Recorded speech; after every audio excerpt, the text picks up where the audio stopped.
The jagged rift flashed between countless vistas of their home, each as beautiful as the last, at least according to the Ogroni present. But a problem quickly revealed itself as the trio drew closer. "How do we go through that?" asked Haida, pondering the rift that had formed at the heart of their new home. Norio wasn't sure. It was fine when he initially came in, but it was only when he went back to the others that it took on its current form. He pondered for a moment, thinking of the differences, before taking a step towards the shrine. Kaeda and Naoki began to follow, but he waved them back. It had changed when multiple people approached it. Perhaps it needed a single focus. Getting in close to the still turbulent portal, he placed a hand on the smooth stones of the shrine. The rift morphed, and a hit of heat and light hit him square in the chest. It had worked, he thought to himself, smiling at the familiar sight.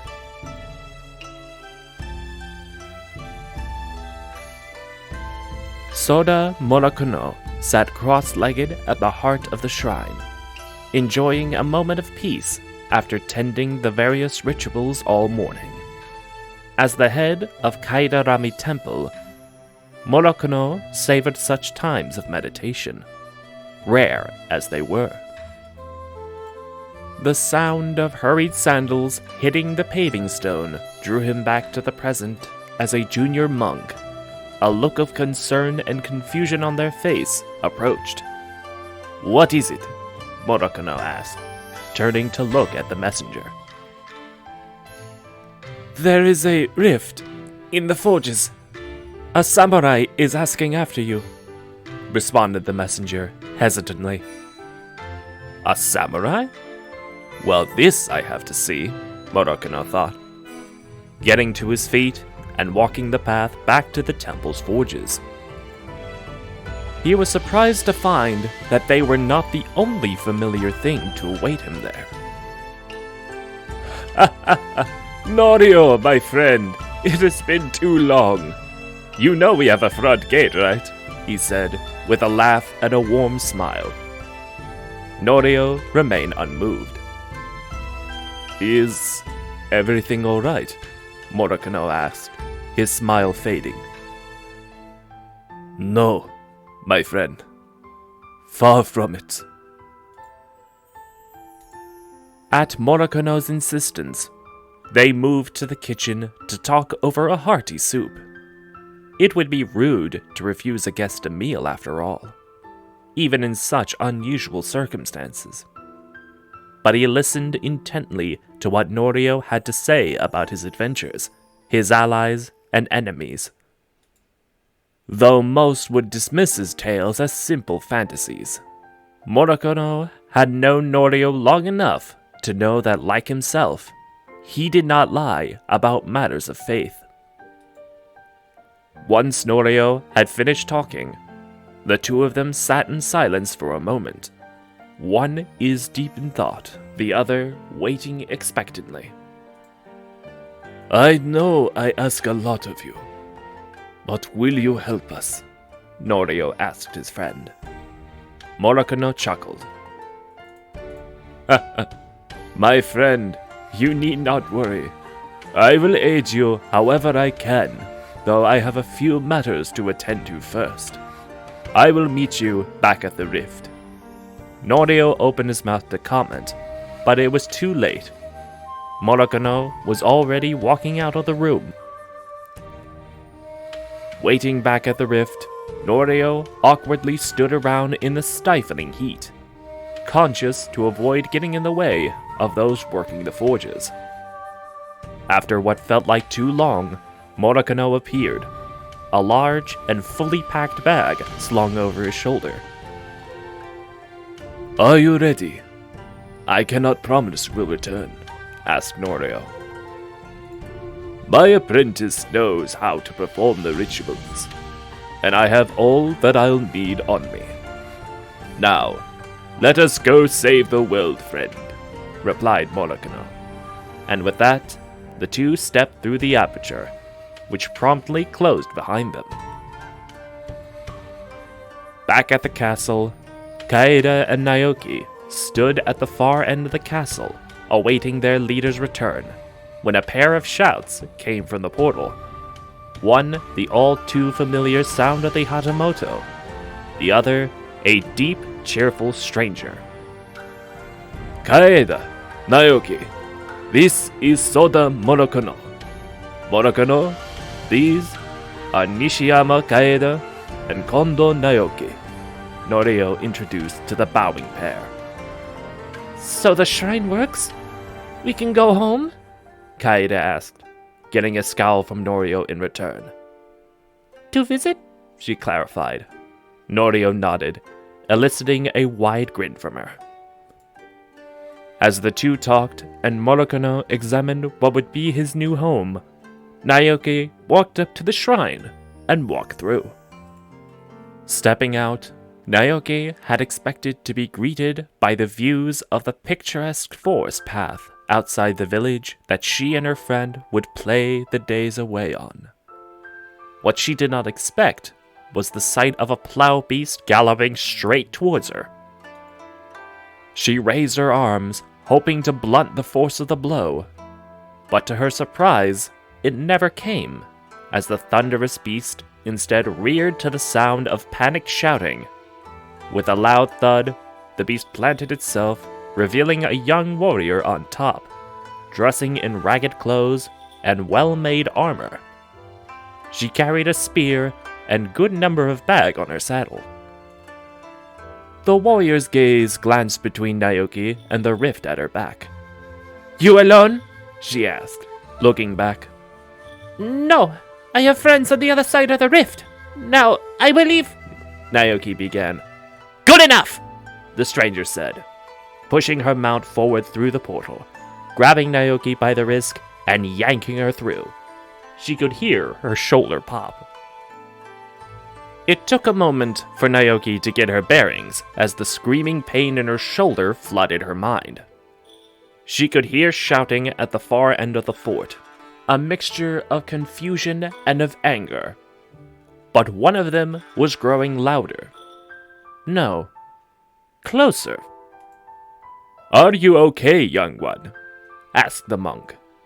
Monokino, was it? He looked away for a moment. Naoki? She pushed herself up, aided by the monk. Norio and Kaeda were arguing with the stranger, who was now brandishing her spear. Who do you think you are? She roared. I am Yamida Shigeko, champion of Gorekto Airo. Now yield, boasted the stranger, earning a wry smile from Norio. Yamida, champion of Gorekto, huh? Asked Kaeda, cottoning on to Norio's smile. Did you hear that, Yamida? Champion of Gorekto? You have a sister. Shigeko's face dropped. Clearly you... She began before a jerk from her spear took her off her mount and sent her sprawling. She could feel a foot on her back and a hand on her wrist pulling back. Who are you, truthfully? Norio ordered sternly.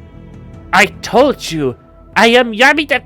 Her arm jerked back further than nature intended, and she screamed. Akamine! Akamine Shigeko! Norio looked over the Shigeko, inspecting her. The armor was immaculate, but poorly fitted and worn over dirty rags. No self-respecting samurai would wear such a thing. This armor, where did you get it? It's mine, you fool! Now! She spat. Her arm jerked back and he repeated his question, pulling the arm back further. She felt like her arm was about to be torn off. I stole it! Now let go! She felt the grip on her arm loosen and then release. She curled up, nursing her arm. She heard the true Yamida talk. We'll deal with you later. The plow beast snorted and pawed the floor. Norio approached the creature slowly, calmly, arms spread wide. When he was in range, he patted the beast, stroking it until it calmed down.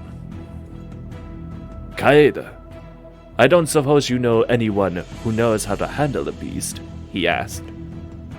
"I'd imagine that a rider would know how to care for their mount," she countered, turning to the curled-up figure on the floor, who nodded weakly. "But I have an idea for someone who could help," she said as she approached the portal.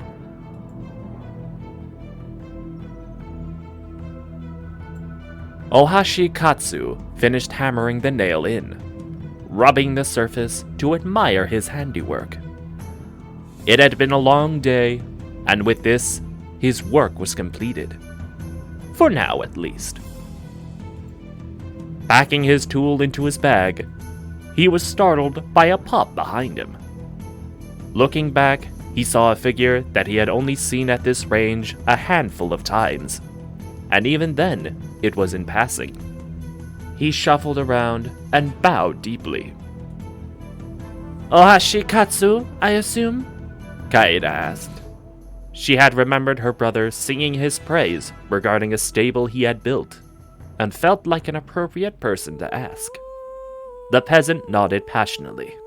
Kaeda grinned. "I have need of you. Follow me," before turning back towards the rift.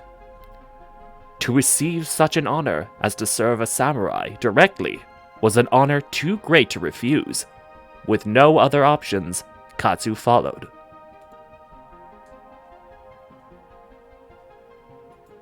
Kaeda and Norio watched the Ashigaru fit the beam into the ground, building small extensions per the other guests' requests. "You know, he's handling it well, all things considered," Norio quipped. "Handling what?" Kaeda asked. "You took him from Hitora with so much as a comment on why he was requested, or where he would be going. You might as well have kidnapped him," he replied, a bemused look on his face.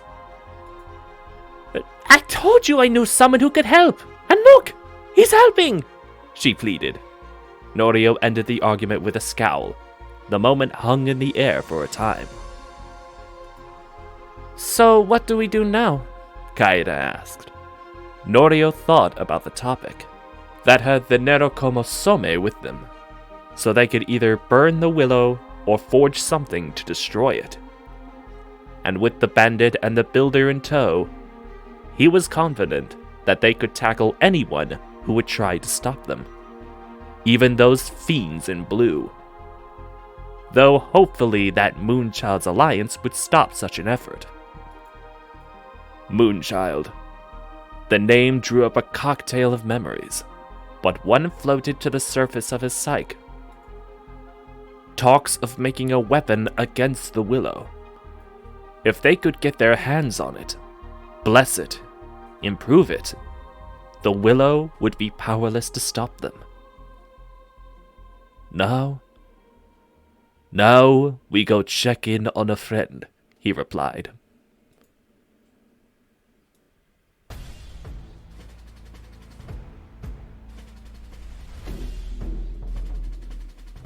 The pool of muddy water flickered with rift light. From the softly rippling surface, a shriveled hand burst forth and grasped blindly at the air. Golta clasped it with her own hand and pulled. The rest of the bog body came free from the shallow pool. It stumbled for a moment on its crooked limbs, then gave a clumsy salute to the Grand Marshal and fell in line. Golta's warband had expanded its ranks. A large swath of the eastern forest had been converted into swampland, and a permanent fortification had been established. A bastion of tangled bone and plant matter that perched above the ground on a cluster of stilt-like mangrove roots. Beneath it, the oozing water of the Undermire pulsed with dimensional energy and provided a gateway back home. It was tempting. Golta could abandon the Fangmoor, let the other champions tear each other apart, and feed this cursed battleground. But with Morgan's betrayal, her crusade had become personal. She needed to kill the Willow. She needed to kill her fallen friend.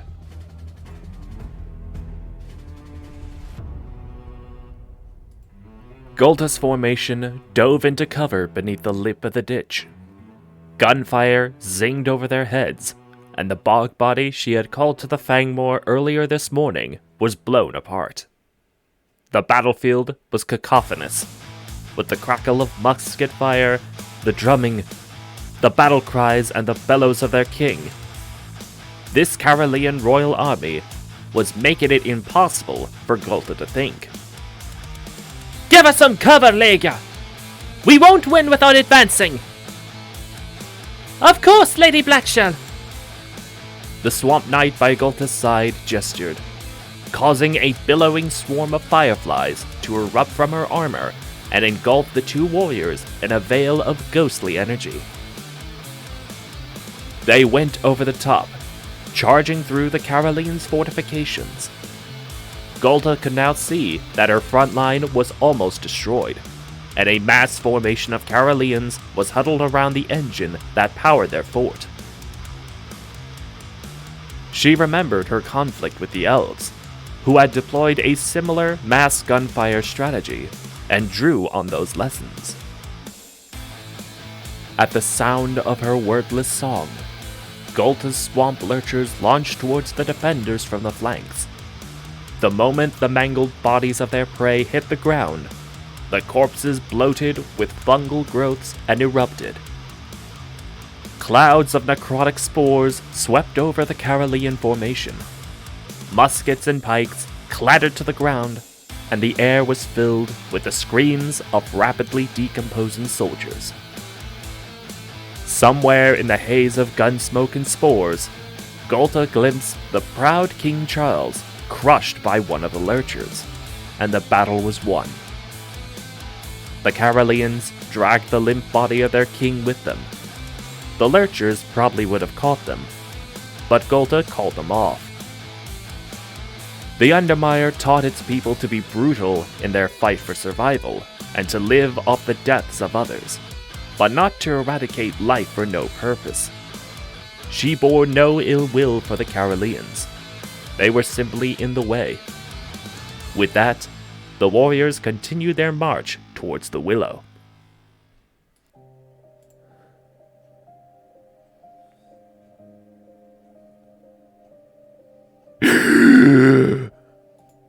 King Charles XII awoke with a gasp, as if he had been denied air for hours, catching the attention of the surgeon attending to him and the royal guard, who looked relieved to see him recovered.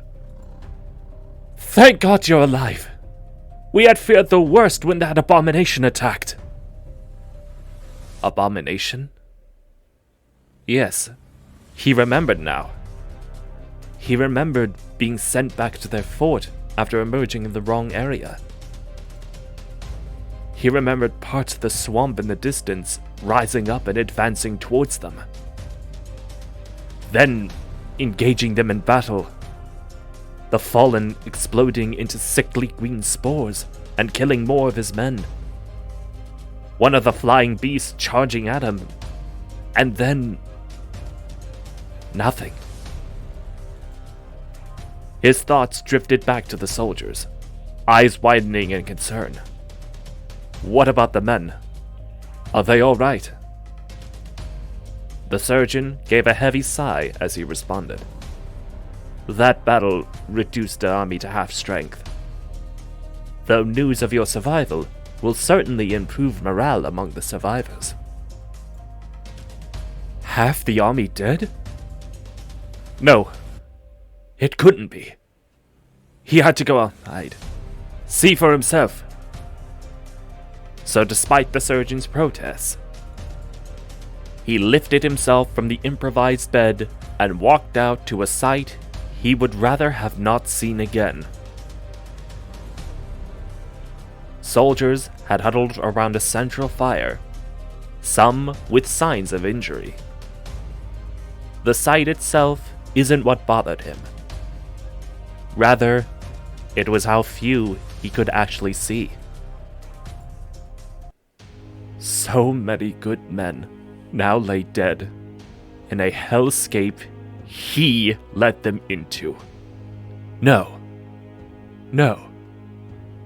It was that damn willow. That thing had deceived him. Deceived them all. His resolve to destroy it solidified further than ever. That cursed plant will burn! His inner thoughts went unnoticed as the troops suddenly saw him, eager to see their liege lead them once more. But he himself looked back with a small amount of regret still in his voice. It is a dark day to see that so few of you have survived. I hope you can forgive me. One of the surviving musketmen responded with strength in his voice. Bah! Those demons merely caught us by surprise. Once we recover, we'll reform and hit them again. With you leading us, I know we can do it! The other soldiers voiced their agreement, putting a smile on the king's face, for it was good to know that the spirit of the army was far from broken. But unless they could take their fort back from those demons, getting reinforcement was easier said than done. Unless he looked around and noticed fortifications of them a different make. Given the landscape, it must have belonged to those demons. Yes, they could make good use of this. But first, the area needed to be cleansed of the demon's taint.